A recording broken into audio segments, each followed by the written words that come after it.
We're back here for Mesa Sports Insider. A lot of action has occurred. I am Dan Ward. Let's get it started. We'll start off by talking about the George Mason men's volleyball team, the reigning EIVA champions. A team that started out 2-5 in conference play looked to rebound with a long homestand to end the season of 5 games against conference opponents. They started off winning the first 4, improving their record to 6-5. That set up a crucial match against the Princeton Tigers in their final home game of the season. Against the Tigers, it was Senior Day, in which the Patriots honored seniors Graham Gresham, Radislav Popov, Johnny Gomez, and Jack Wilson for their tremendous careers. Gomez, who was coming off a Defensive Player of the Week honors, was solid in this game once again, trying to lead his team to the important 7-5 mark. Jack Wilson, who's been leading the team all season long in kills, was strong once again in this game with Radislav Popov on the other side on the outside hitter position. Graham Gresham, who had suffered an injury in last week's game, was unable to play in this game. Now the Patriots started off strong, but the Tigers, who had defeated the Patriots 3-1 in a game prior, were fighting nail for nail, toe for toe, battle for battle in this one. Over the course of 4 sets, it turned out to be the Tigers taking away the victory 3-1, once again completing the sweep on the season 2-0. This put a big hole in the Patriots' playoffs hopes, as they were now at 6-6, needing to win at least 1 game on the road, either at St. Francis or at Penn State. Unfortunately for the Patriots, they were unable to win either of the games in Pennsylvania, winning just 1 total set. They end the season 6-8 and therefore miss out on the EIVA playoffs. Going from first to nearly last in the conference over the course of 2 years, Jay Hassick has seen the best and the worst with this team. Now it's interesting that they only went 6-8 this year in conference play. They didn't really lose very much a season ago as far as their seniors are concerned. They brought back a lot of talent. So you wonder if it was a leadership issue with this team. Nonetheless, we say goodbye to those seniors mentioned earlier. Jack Wilson, giving him the best of luck as he looks towards overseas professional volleyball, so best of luck to him.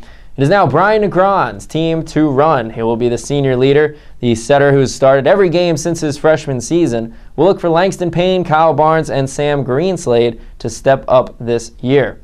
Once again, the title goes to Penn State, those pesky Nittany Lions, winning another EIVA regular season title, and it'll be a road through Penn State to try and win that conference tournament. It's Penn State's tournament to lose now, with the Patriots out of the playoffs. But let's flip the script now and look towards the women's lacrosse team, who is off to their best start in program history. A 6-0 mark in conference play, including a big win against the Richmond Spiders. A game in which the Patriots were essentially a 50-50 draw, with the Spiders projected to finish ahead of the Patriots this season. They came out on top, winning 16-11. The 6-0 mark, once again the best start in program history, has been led mostly by 2 of the top players on the team all season long and throughout their careers, Alexa McGovern and Brooke Lorber. Alexa McGovern in conference play has 24 goals, 5 of which came against Richmond.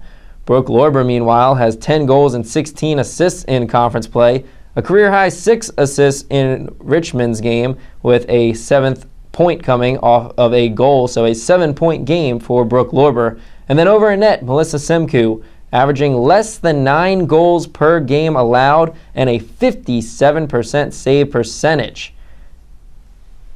This is the longest winning streak for the Patriots in 9 seasons, and they've already clinched a playoff berth.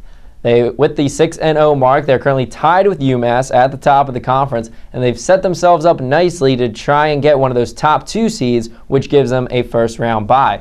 With that being said, there are only 3 games remaining, with the final home game being this Friday, 4 o'clock, where they'll take on the St. Joe's Hawks, another team expected to finish ahead of the Patriots in the conference.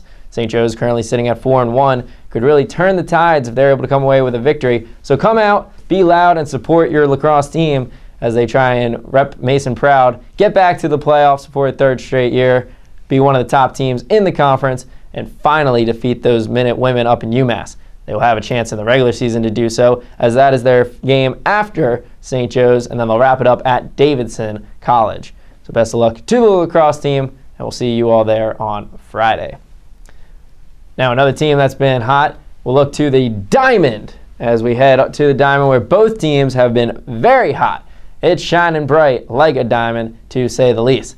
The baseball team is on a 5-game winning streak, including a sweep of the Dayton Flyers in Ohio.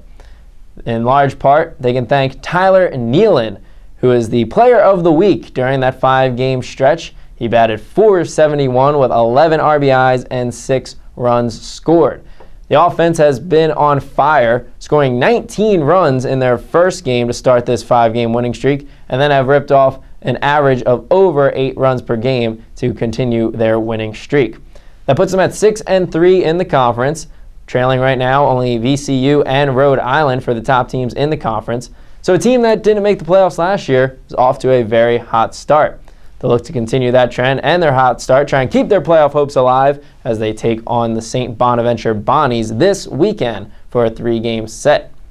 Now on the other diamond, the slightly smaller diamond, but just as much fun to watch and enjoy, the softball team is on a 6-game winning streak. That also includes a sweep of the Rhode Island Rams.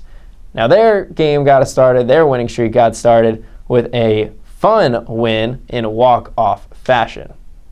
The 6-game winning streak began with a victory over the Fordham Rams, and they did so in dramatic fashion as we head to the Patriots' last at-bat to come away with the victory.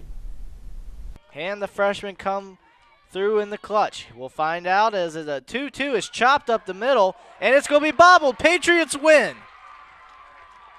The 2-1 victory was the first of many to come for the Patriots, and that low-scoring mark that they kept the Rams down would continue, as the Patriots' pitching and defense has been the key to this winning streak, giving up less than 2 runs per game in the last 6 contests. Now, we mentioned that the pitching and defense has been strong, and there is one player specifically to put the main focus on, and that is the superstar on the pitching staff, sophomore Marina Vidalich. Vidalich here in her 2nd season has been dominant in conference play. Over the course of the year, she has a 1.55 ERA, but even better in conference play, 1.01 ERA. In 8 games started, she has finished 7 of them, going the distance in 7 of her 8 games, and sending out 55 batters in strikeout fashion in 55 innings. Strikeout per inning for Marina Vidalich. One of the big reasons why this team is on a 6-game winning streak and why they're off to an 8-4 conference start. Looking to the offense, you look at 3 players in particular: Jess Curbera, Aaron Colpin, and Sydney Wells leading the way for the green and gold. Curbera and Wells are first on the team in home runs and RBIs. They have been the ones supplying the power. Curbera is also 3rd on the team in batting average on the season. Aaron Colpin, meanwhile, leads the team with a batting average of .277, first on the team, and then is 3rd in doubles and RBIs with 12. The 3 have continued to carry the team and look to help them out to a playoff berth.